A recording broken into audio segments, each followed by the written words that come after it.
الحمد لله الذي هدانا لهذا وما كنا لنهتدي لولا ان هدانا الله اما بعد. محترم ناظرین، السلام علیکم ورحمۃ اللہ وبرکاتہ. آج بہت ہی مختصر وقت میں آپ حضرات کی خدمت میں ایک اہم عنوان شب برات میں کرنے کے کام اور بچنے کے کام گفتگو ہوگی.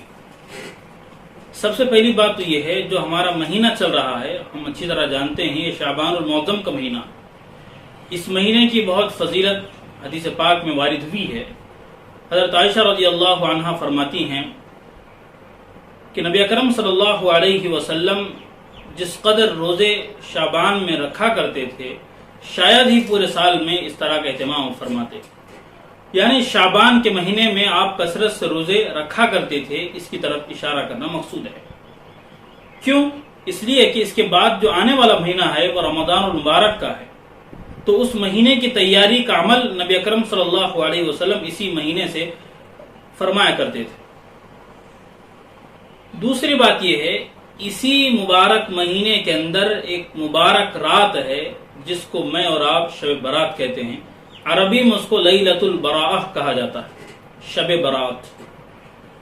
اس کے متعلق تقریباً 10 صحابہ سے اس کی فضیلت پر، اس کی اہمیت پر احادیث وارد ہوئی ہیں. عام طور سے اس پر ایک اعتراض یہ کیا جاتا ہے کہ جو حدیثیں آئی ہیں سب ضعیف ہیں. تو ایک اصول یاد رکھیے گا کہ اگر ایک حدیث ضعیف ہے لیکن کئی طریقوں سے، کئی سند سے اس کی تائید ہو رہی ہے تو پھر وہ حدیث قوی بن جاتی ہے، قابل عمل بن جاتی ہے. تو یہ ایک اہم نقطہ تھا. اسی طرح مسئلہ شب برات والی روایات کا بھی ہے. حدیث پاک میں ہے، نبی اکرم صلی اللہ علیہ وسلم کا فرمان ہے، اذا كانت ليلة النصف من شعبان فقوموا ليلها وصوموا نهارها، کہ جب شعبان کی 15ویں رات ہو تو تم اس کو رات میں جاگا کرو اور دن کا روزہ رکھا کرو. کیوں؟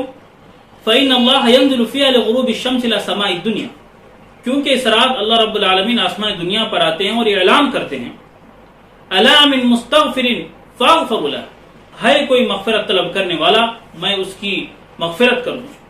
الا من مستزرق فارزق له، ہے کوئی روزی کا طلبگار میں اس کی اس طلب کو پوری کروں.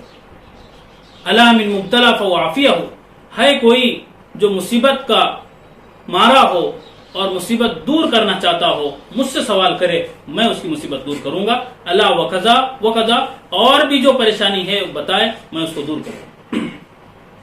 یہ روایت ہے. اس کے اندر اللہ رب العالمین نے اعلان کیا، اور اعلان میں 3 جملے اللہ رب العالمین نے کہے. پہلا جملہ مغفرت کی طلب، دوسرا رزق کی طلب، اور تیسرا ہے پریشانی کا اگر کوئی مارا ہے تو وہ مجھ سے سوال کرے، میں اس کی پریشانی کو دور کروں گا.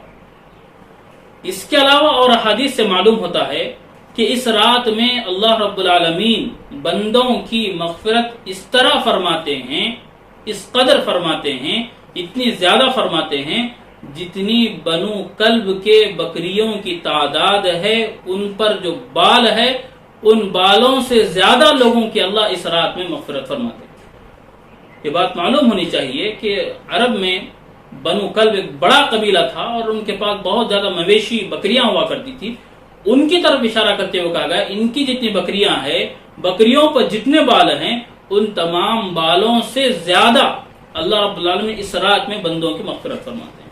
تو یہ اس رات کی فضیلت، اس رات کی اہمیت معلوم ہوتی ہے.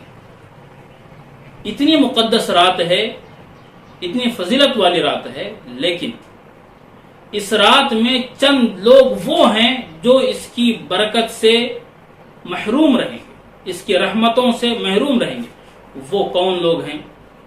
سب سے پہلا تو ہے مشرک، اللہ کے ساتھ کسی کو شریک ٹھہرانے والا.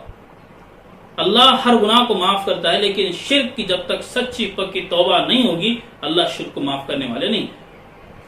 دوسرا شخص وہ ہے جو اس رات میں اللہ کی رحمت سے محروم ہوگا، وہ ہے قاتل. جس نے کسی کا ناحق قتل کیا ہو وہ بھی اس رات کی برکتوں سے محروم رہے گا، اس کی مغفرت نہیں ہوگی. تیسرا وہ شخص ہے جو رشتوں کو توڑنے والا ہے، قاطع الرحم جس کو کہا جاتا ہے کہ رشتوں کو توڑنے والا، رشتوں کو قطع رکھنے والا، قطع کرنے والا. تیسرا ہے